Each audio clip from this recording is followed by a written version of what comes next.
Bismillahirrahmanirrahim. Assalamualaikum warahmatullahi wabarakatuh. Waalaikumsalam warahmatullahi wabarakatuh. Ya, pada kesempatan kali ini marilah kita berdoa dan menurut kepercayaan agama dan masing-masing agar pembelajaran pada hari ini bisa terlaksana dengan baik dan memperoleh manfaatnya dari pembelajaran kali ini. Amin. Berdoa, dipersilakan. Selesai. Ya, bagaimana kabarnya hari ini?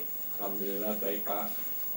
Oke, sebelum memulai pembelajaran pada hari ini, saya akan menampilkan beberapa gambar terkait materi hari ini. Yang pertama, bisa Anda lihat, ini gambar apa? Itu gambar gedung Pertamina. Oh iya, betul. Terus yang kedua, Anda bisa lihat gambar ini. Itu gambar pabrik, kegiatan pabrik. Iya, betul. Terus gambar selanjutnya adalah ini. Itu tempat lahan parkir. Ya. Terus yang selanjutnya adalah ini. Itu adalah kendaraan. Ya. Jadi truk. ya. Jadi pembahasan pada kali ini akan bersangkut pautan tentang yang namanya ada gedung, ada lahan parkir, ada juga kendaraan dan juga mesin. Jadi pada hari ini kita akan membahas yang namanya hakikat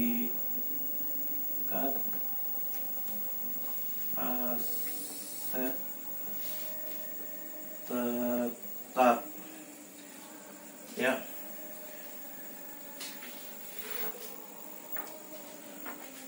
Menurut Anda aset tetap itu apa? Coba jelaskan. Aset tetap menurut PSAK, pengertian aktiva tetap adalah aktiva yang berwujud yang diperoleh dalam bentuk siap pakai atau dengan dibangun terlebih dahulu, yang digunakan dalam operasi perusahaan dan mempunyai masa manfaat lebih dari 1 tahun. Sedangkan pengertian aktiva menurut Ikatan Akuntansi Indonesia adalah aktiva berwujud yang diperoleh dalam bentuk siap pakai dengan dibangun terlebih dahulu, yang digunakan dalam operasi perusahaan, tidak dimaksudkan untuk dijual dalam rangka kegiatan normal perusahaan, dan mempunyai masa manfaat lebih dari 1 tahun. Ya, jawabannya tepat ya, karena menurut PSAK sendiri bahwa aktiva tetap adalah aktiva yang berwujud diperoleh dalam bentuk siap pakai atau dengan dibangun terlebih dahulu, yang digunakan dalam operasi perusahaan mempunyai manfaat lebih dari 1 tahun. Nah, untuk pandangan dari Ikatan Akuntansi Indonesia sendiri, aktiva berwujud yang diperoleh dalam bentuk siap pakai yang dibangun terlebih dahulu, yang digunakan dalam operasi perusahaan, tidak dimaksudkan untuk dijual dalam rangka kegiatan normal perusahaan dan mempunyai masa manfaat lebih dari 1 tahun.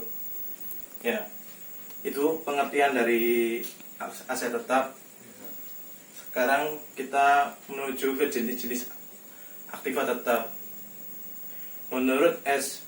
Munawir tahun 2007, jenis-jenis aktiva tetap adalah sebagai berikut, yaitu tanah. Tanah yang di atas didirikan bangunan atau digunakan operasi. Jadi misalnya seperti gambar yang tadi itu terdapat gambar lahan parkir. Itu sebagai contoh dari penjelasan jenis aktiva tetap menurut S. Munawir. Yang kedua itu ada bangunan. Bangunan itu seperti gedung yang pertama ini yang sudah disampaikan oleh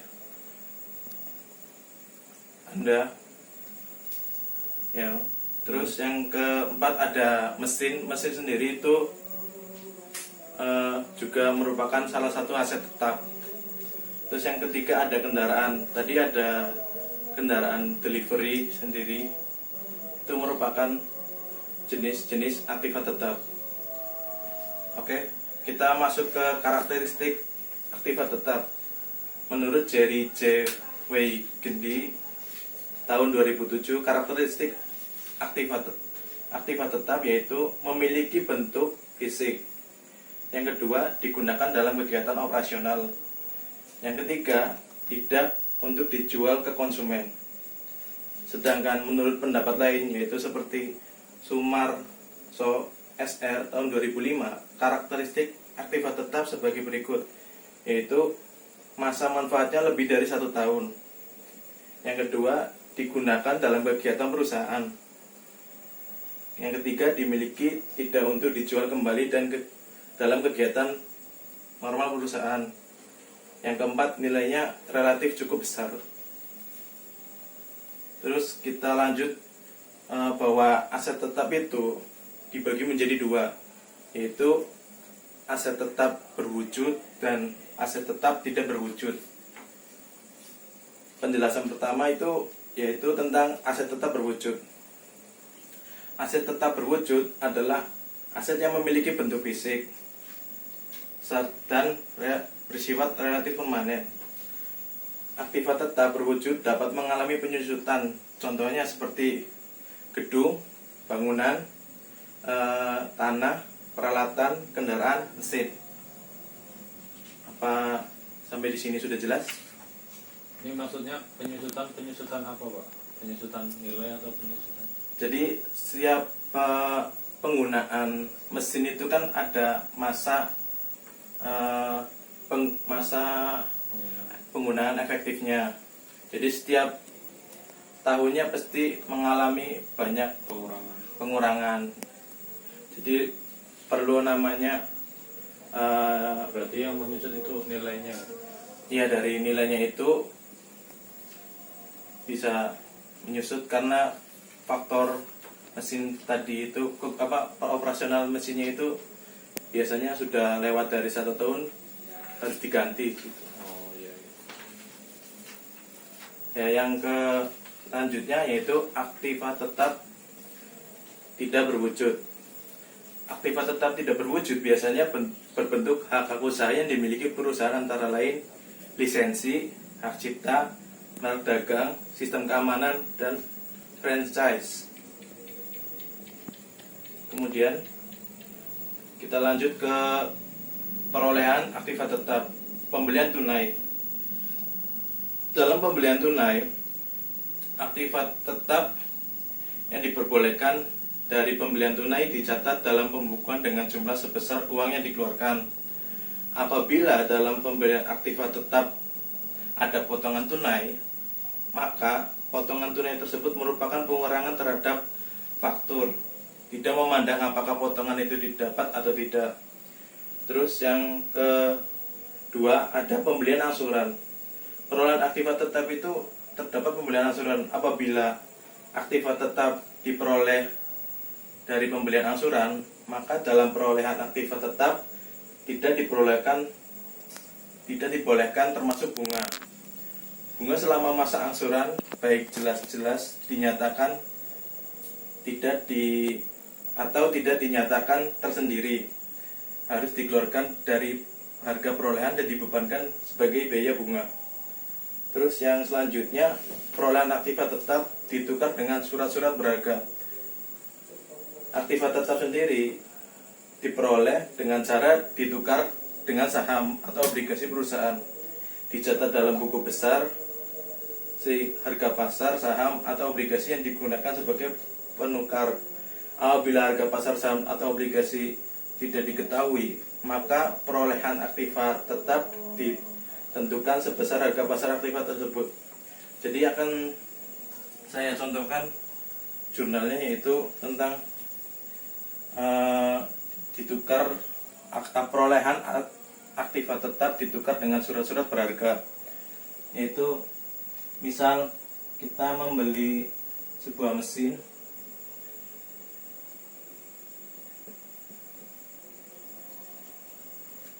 seharga sekian.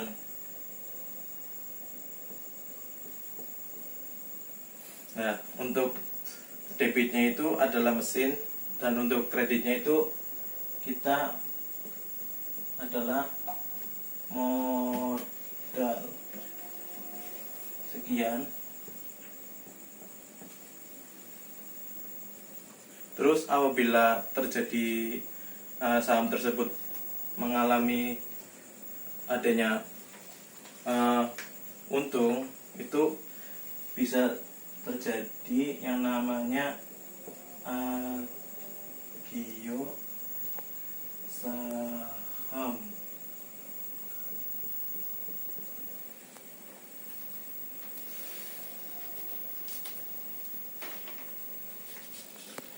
Terus kita lanjut pada berikutnya, harga perolehan ditukar dengan aktiva tetap lainnya. Banyak perolehan aktiva tetap dilakukan dengan cara tukar menukar, atau istilah populernya tukar tambah. Aktiva lama digunakan untuk membayar aktiva baru,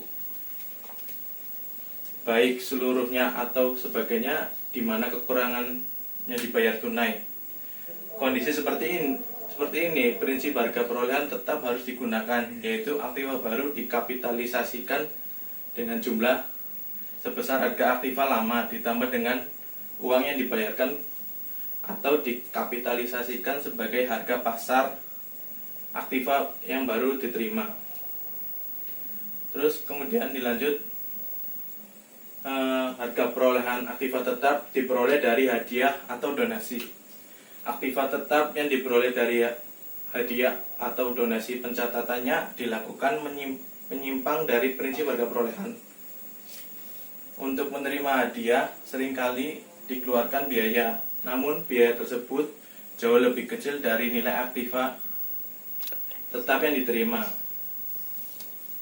Contohnya itu seperti kita mendapat sebuah hadiah dari iklan-iklan televisi. Di situ kita mendapatkan misalnya nominal 1 juta, tapi kita dapat potongan dari pajaknya itu sekian. Jadi karena potongan pajak tersebut, jadi yang kita dapat dari hasil indrian itu hanya sekian persen saja. Terus yang ke selanjutnya, yaitu harga perolehan aktiva tetap yang dibuat sendiri. Melalui pertimbangan tertentu, perusahaan seringkali membuat sendiri aktiva tetap yang diperlukan seperti gedung, alat-alat, dan perabotan. Pembuatan aktiva biasanya dengan tujuan untuk mengisi kapasitas atau karyawan yang masih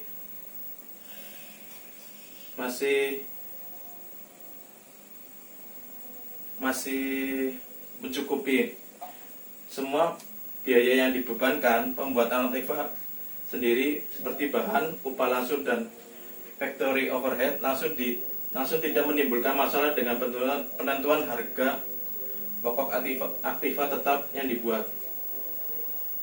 Dari pemaparan kali ini, apa Mas Kurniawan bisa memberikan kesimpulan terkait hakikat aset tetap?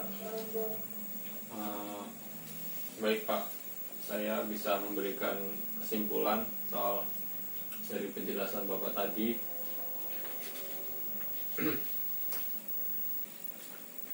Jadi kesimpulan dari saya adalah aset tetap adalah semua aset yang masuk kriteria tersebut, kriteria yang tadi sudah dijelaskan. Contoh aset tetap yaitu tanah dan bangunan yang bukan merupakan barang dagangan perusahaan, mesin pabrik yang bukan barang dagangan juga tentunya. Kenapa saya di sini menuliskan bukan barang dagangan? Karena satu hal yang perlu diingat, aset tetap memiliki karakteristik dapat memproduksi barang dan jasa, namun tidak untuk diperjualbelikan. Itu Pak kesimpulannya. Ya, sebelum mengakhiri pembelajaran pada hari ini, alangkah lebih baiknya saya berikan kenang-kenangan, yaitu berupa tugas. Tolong catat soalnya. Ya Pak.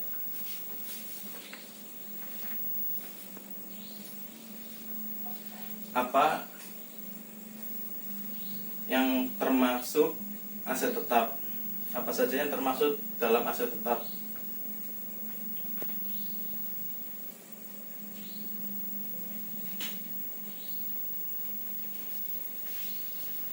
Terus sebutkan dan jelaskan pengertian aset tetap sendiri. Kan tadi sudah dijelaskan ada dua pengertian, yaitu menurut PSAK dan Ikatan Akuntansi Indonesia.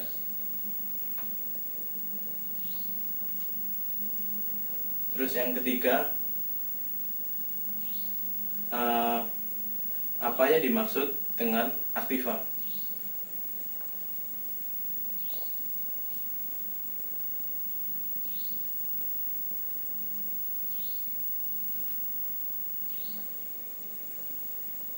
Yang keempat, apa yang dimaksud dengan harga perolehan?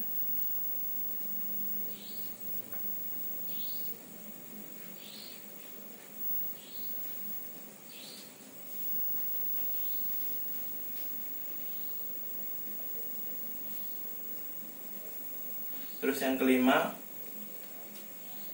sebutkan perolehan aktiva tetap. Jenis-jenis perolehan aktiva tetap.